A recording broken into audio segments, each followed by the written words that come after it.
नमस्कार, मैं हूं रंजीत झा। जब अदालतें न्याय करने की ठान ले तो फिर यह देखा नहीं जाता कि सामने अन्याय करने वाला सत्ताधीश है या फिर वो जांच एजेंसियां हैं जो सत्ता के आगे कठपुतली बनी फिर रही हैं। अदालतें जब जस्टिस करने पर आ जाए तो इंसाफ मिलकर ही रहता है। ठीक ऐसे ही कुछ प्रक्रिया इन दिनों सुप्रीम कोर्ट की देखी जा रही है। सीजेआई चंद्रचूड़ के नेतृत्व में तमाम जज फुल एक्शन में नजर आ गए हैं और एक्शन शुरू भी हो गया है। तभी तो आज एक ऐसी खबर आई जिसमें एक साथ चाहे वो फिर स्पीकर हो या फिर ईडी सीबीआई हो, सब पर कार्रवाई हो गई, सबको नोटिस भेज दिया गया है और 14 दिनों के बाद इन सब का हिसाब भी लिया जाएगा, जवाब भी मांगा गया है। यह सारा खेल महाराष्ट्र से लेकर दिल्ली तक के बीच का है, जहां पर एक और विधानसभा स्पीकर अयोग्यता वाली फाइल पर कुंडली मारे बैठे रहे थे, तो दूसरी तरफ मनीष सिसोदिया को 4 महीने से अधिक समय से सलाखों के पीछे रखा गया है। कोई भी अदालत उन्हें जमानत तक नहीं दे रही है। दोनों मामला जब सुप्रीम कोर्ट में पहुंचा तो फिर सुप्रीम कोर्ट में सीजेआई चंद्रचूड़ के नेतृत्व में यह तय किया गया कि हाँ, सुनवाई तो निश्चित तौर पर होगी। अलग अलग बेंच के पास अलग अलग मामले हैं, लेकिन सब ने यही फैसला किया कि फिर चाहे वो विधानसभा का स्पीकर ही क्यों ना हो या फिर ईडी सीबीआई ही क्यों ना हो, सबको नोटिस जाएगा। ये वही ईडी है जिसके निदेशक को 31 जुलाई के बाद पद खाली कर देना है। अब सरकार की मेहरबानी से उन्हें और एक्सटेंशन नहीं मिलेगा। सुप्रीम कोर्ट ने यह निर्णय तो दे ही दिया है, लेकिन एक बार फिर से नोटिस जारी हुआ है मनीष सिसोदिया को लेकर। तो सबसे पहले मनीष सिसोदिया वाले केस को ही देखते हैं और फिर हम बात करेंगे महाराष्ट्र के सियासत की और महाराष्ट्र विधानसभा के स्पीकर को सुप्रीम कोर्ट ने क्या कहा है उन मामलों पर। तो सबसे पहले अपने स्क्रीन पर आप देखिए, सचकहूं.com ने लिखा है मनीष सिसोदिया केस, सिसोदिया की जमानत याचिका पर सुप्रीम कोर्ट की बड़ी कार्रवाई। क्या कुछ हुआ है? अभिषेक मनु सिंह भी मनीष सिसोदिया के तरफ से पक्ष रख रहे थे सुप्रीम कोर्ट में, और वहां पर क्या कुछ निर्णय लिया गया है जरा देखिए। इसमें कहा गया है, उच्चतम न्यायालय सुप्रीम कोर्ट ने शराब नीति में अनियमितता के आरोप में तिहाड़ जेल में करीब 6 माह से न्यायिक हिरासत में बंद दिल्ली के पूर्व उप मुख्यमंत्री की अंतरिम जमानत याचिका पर शुक्रवार को केंद्रीय जांच ब्यूरो सीबीआई और प्रवर्तन निदेशालय ईडी को नोटिस जारी कर उन्हें अगली सुनवाई 28 जुलाई तक अपना जवाब दाखिल करने का निर्देश दिया है। यानी अगली सुनवाई 28 जुलाई को होगी। 2 हफ्तों का समय दिया गया है। न्यायमूर्ति संजीव खन्ना, न्यायमूर्ति बेला एम त्रिवेदी और न्यायमूर्ति उज्जवल भुइयां ने संबंधित पक्षों की दलीलें सुनने के बाद दोनों केंद्रीय जांच एजेंसियों को नोटिस जारी कर जवाब तलब किया था। अब देखिए, यहां पर कार्रवाई शुरू हो जाएगी, क्योंकि जिस हिसाब से सीबीआई ईडी यह मान चुकी है कि मनीष सिसोदिया से बड़ा कोई अपराध ही नहीं, तो ऐसे मामले में अदालतों के पास ही तो ये लोग जाएंगे न्याय मांगने के लिए। लेकिन दुर्भाग्य है कि ना तो विशेष कोर्ट ना ही हाई कोर्ट मनीष सिसोदिया के मामले में ठीक राहुल गांधी की तरह वहां की अदालतें खड़ी नहीं हुई हैं।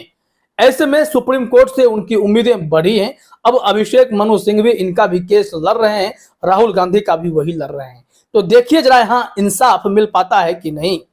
इसमें देखिए क्या कहा गया है कि न्यायमूर्ति खन्ना की अध्यक्षता वाली पीठ शुरुआत में इस मामले की अगली सुनवाई 21 अगस्त को रखना चाहती थी, लेकिन सिसोदिया का पक्ष रख रहे वरिष्ठ अधिवक्ता अभिषेक मनु सिंघवी ने याचिकाकर्ता की पत्नी की बीमारी का हवाला देते हुए इस मामले को शीघ्र सुनवाई की गुहार लगाई।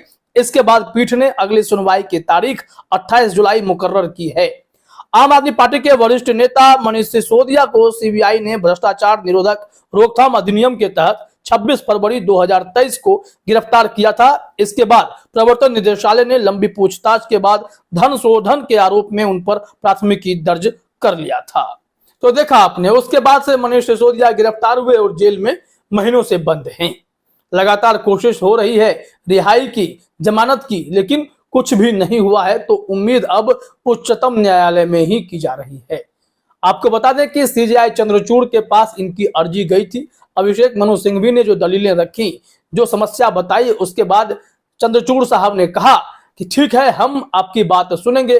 10 जुलाई को अर्जी मंजूर हुई, 14 जुलाई सुनवाई की तारीख रखी गई।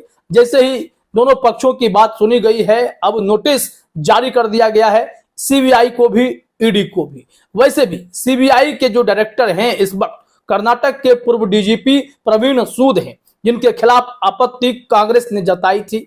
और दूसरी तरफ इस वक्त जो ईडी में मौजूदा डायरेक्टर हैं जिन्हें हटाने के लिए कहा गया है, उनके बारे में तो आप अब अच्छे से जानते हैं। तो इंतजार कीजिए कि 14 दिनों के बाद मनीष सिसोदिया के लिए कोई अच्छी खबर आती है या नहीं। क्योंकि जुडिशरी इन दिनों जिस गति से एक्टिव हुई है और जो भी गलत है उस पर हंटर चला रही है, तो उम्मीद कीजिए मनीष सिसोदिया को राहत मिल सकती है। अब बात महाराष्ट्र के सियासत की। महाराष्ट्र में आज कैबिनेट में विभागों का बंटवारा हुआ।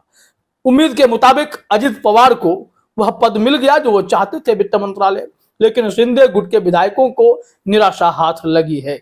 ऐसे में शिंदे गुट तो परेशान है ही, दूसरी तरफ उनके अयोग्यता वाली फाइल को लेकर अब सुप्रीम कोर्ट भी एक्शन में आ चुका है। निश्चित तौर पर अजित पवार का साथ ले रही भारतीय जनता पार्टी यह भाप गई होगी कि एकनाथ शिंदे के दिन अब बहुत ही खराब गुजरने वाले हैं। तभी तो सुप्रीम कोर्ट से महाराष्ट्र विधानसभा के स्पीकर राहुल नार्वेकर को भी नोटिस भेज दिया गया है और उनसे भी 14 दिनों के भीतर जवाब तलब किए गए हैं। जरा अपने स्क्रीन पर आप देखिए कि इस मामले में दैनिक जागरण ने क्या जानकारी दी है। दैनिक जागरण ने अपने हेडलाइन में लिखा है, शिंदे गुट के विधायकों की अयोग्यता मामले में जल्द फैसला लें स्पीकर। सुप्रीम कोर्ट का राहुल नार्वेकर को नोटिस। यही है स्पीकर साहब, इनसे बड़ी उम्मीदें की जा रही हैं कि भाई अभी तक आप अयोग्यता वाली फाइल पर किसी निर्णय पर क्यों नहीं पहुंचे, जबकि सुप्रीम कोर्ट ने पूरे के पूरे गेंद ही आपके पाले में डाल दी है कि आप फैसला कर सकते हैं। लेकिन स्पीकर महोदय इस मामले पर कोई फैसला ले नहीं रहे हैं। महीनों गुजरते जा रहे हैं, लेकिन जरा देखिए ना, अब अपने सहूलियत के हिसाब से महाराष्ट्र विधानसभा के स्पीकर राहुल नार्वेकर साहब ने नोटिस तो जारी किया है शिंदे गुट के विधायकों को, सीएम शिंदे को, वो भी तब जब अपने हाथ भारतीय जनता पार्टी के मजबूत हो चुके हैं उस वक्त।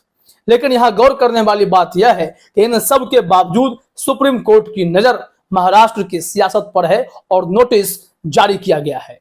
क्या डिटेल में खबर है, जरा अपने स्क्रीन पर आप देखिए।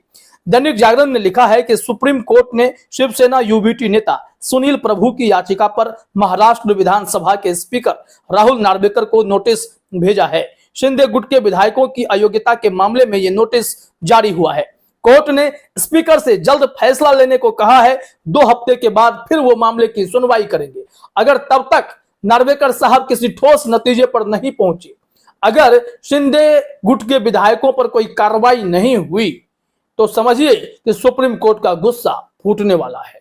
वैसे भी जो माहौल, सियासी माहौल महाराष्ट्र में है, उससे तो तय माना जा रहा है कि शिंदे गुट के विधायकों को कैबिनेट में विस्तार में भी जगह नहीं दी गई, विभागों का बंटवारा भी हुआ तो उन्हें कुछ मिला नहीं है।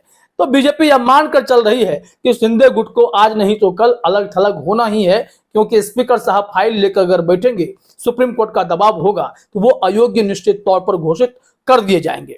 इसमें कहा गया है कि बता दें कि सुनील प्रभु ने शिंदे गुट के विधायकों के खिलाफ लंबित अयोग्यता के मामले में सुप्रीम कोर्ट में याचिका दायर की थी। मुख्य न्यायाधीश justice DY Chandrachud, justice PS Narasimha और जस्टिस मनोज मिश्रा की 3 जजों की बेंच मामले में सुनवाई कर रही है।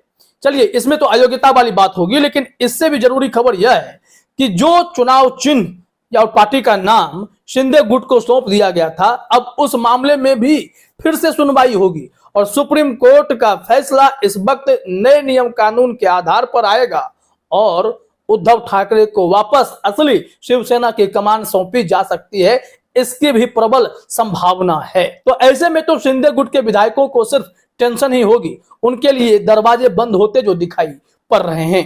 तो देखा आपने, कुल मिलाकर सुप्रीम कोर्ट का यह मूड बता रहा है कि वो ताबड़तोड़ कार्रवाई करने जा रहे हैं।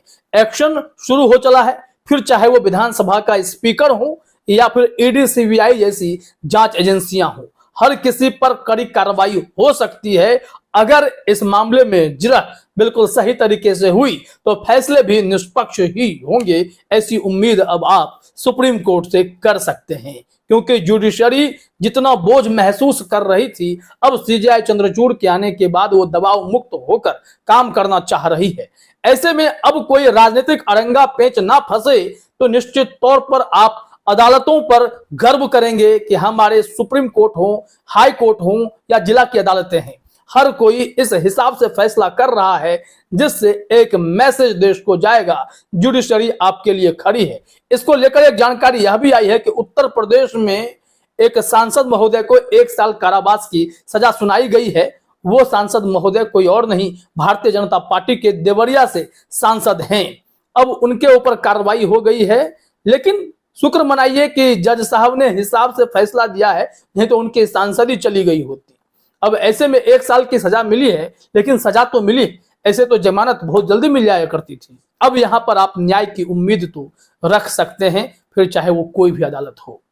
अब देखिए महाराष्ट्र में क्या होता है और मनीष सिसोदिया के साथ क्या होता है। फिलहाल इस वीडियो में इतना ही। आप सभी का हमसे जुड़ने के लिए बहुत बहुत धन्यवाद।